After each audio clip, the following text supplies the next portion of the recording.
Por volta de 1870, o lógico alemão Georg Cantor começou a desenvolver uma teoria com um objetivo bastante humilde: fundamentar toda a matemática. Essa era a teoria dos conjuntos, mas o que ele não esperava é que essa teoria abrigava um problema grave. Os fundamentos da matemática estavam sob uma séria ameaça, e esse é o tema do vídeo de hoje.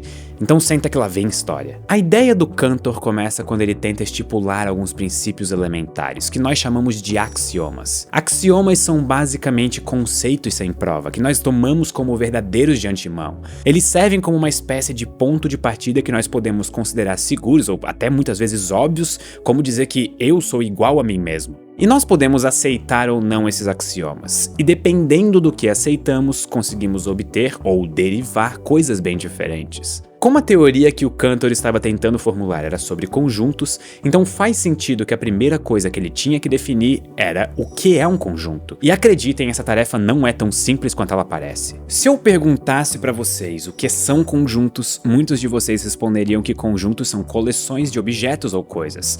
Eu mesmo já falei isso num vídeo passado em outro contexto, mas é de matemática e filosofia que nós estamos tratando aqui. Ou melhor, que o Cantor estava tratando em 1870. Nós precisamos de uma definição mais precisa e rigorosa. Tem um lado positivo até aqui.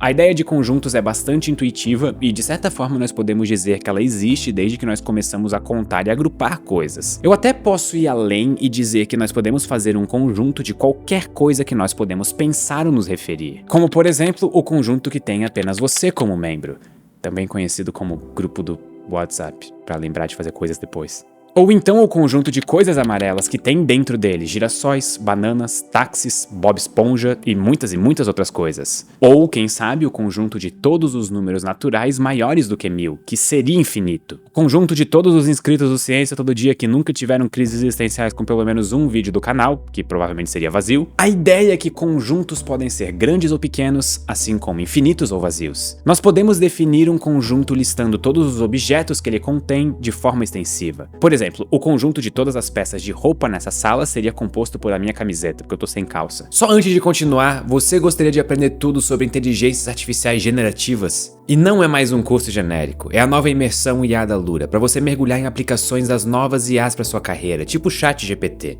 A imersão IA da Lura é 100% gratuita, dura 5 dias e é remota. E usa um método de aprendizagem da Lura em que você aprende com a mão na massa. As inscrições vão até o dia 18 de junho, então corre e se inscreva usando o link da descrição. Não fique para trás no conhecimento, principalmente quando uma oportunidade gratuita como essa surge. Agora de volta ao vídeo. Imaginem que trabalhoso seria listar o conjunto de todas as estrelas no céu, ou pior, listar conjuntos infinitos, o que na verdade seria impossível. Por isso nós podemos definir conjuntos de uma forma melhor, usando apenas propriedades, sem limite do que elas seriam, pelo menos por enquanto. Por exemplo, a propriedade de algo ser um objeto circular, a propriedade de algo ser maior que 10 centímetros, ou ainda a propriedade de algo ser uma pessoa holandesa que viveu até os 37 anos, que gostava de pintar e que cortou parte da própria orelha. Sim, Salvador Dalí. Nós podemos escolher tanto propriedades muito específicas como muito vagas. Essa é a ideia de um dos axiomas mais importantes da teoria de conjuntos ingênua, o axioma da compreensão irrestrita. Não se intimidem com o nome complicado porque a ideia é simples. Dada uma propriedade P qualquer,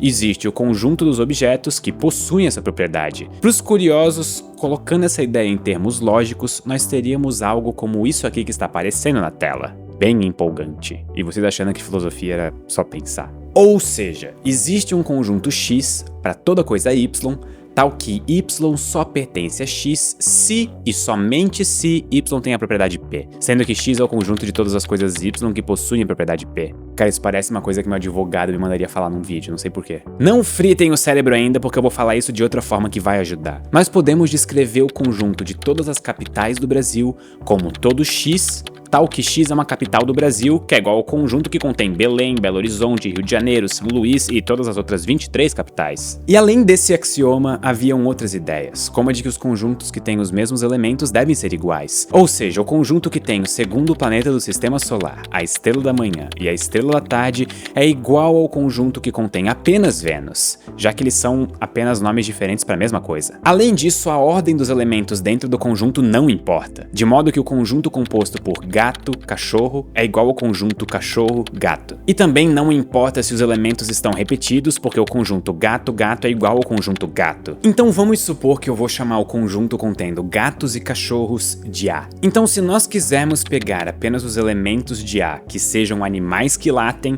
nós teríamos um novo conjunto composto apenas por cachorros, que é o que nós chamamos de um subconjunto de A. E nós também podemos fazer conjuntos que tenham outros conjuntos como membros. Por exemplo, um conjunto que contenha o conjunto de animais e o conjunto de flores. O ponto é que conjuntos podem ser construídos de muitas formas. Nós podemos até mesmo ter conjuntos que estejam contidos neles mesmos. Por exemplo, o conjunto de todos os gatos contém a si mesmo? Ou seja, o conjunto de todos os gatos é ele mesmo um gato? Não.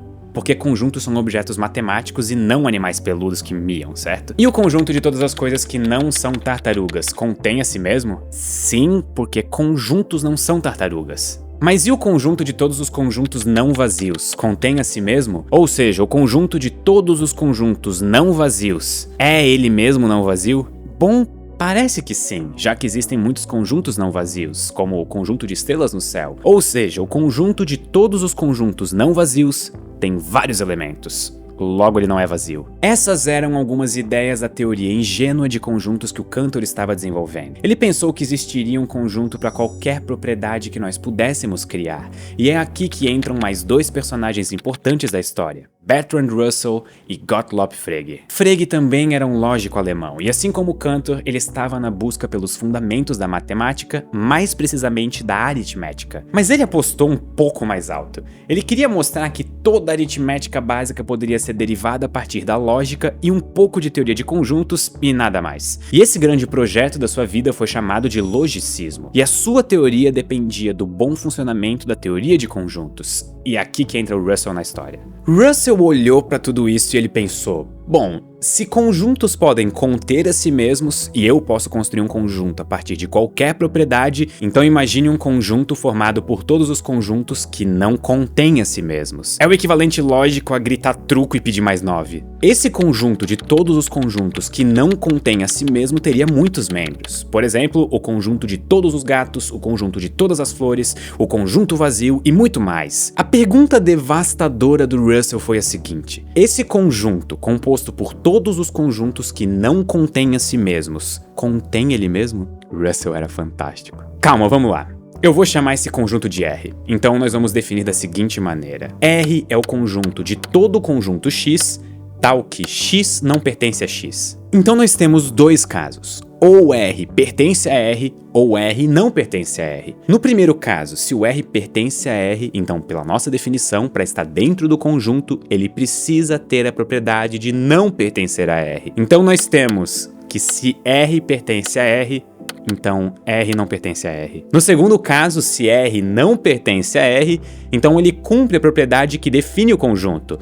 Logo, ele é um membro do conjunto e, mais uma vez, faz parte dele mesmo. Ou seja, se R não pertence a R, então R deve pertencer a R. Mas essas duas conclusões são contraditórias. Nós temos que R só pertence a R caso ele não pertença a R e vice-versa. E aqui vocês podem explodir a cabeça, porque essa é exatamente a ideia.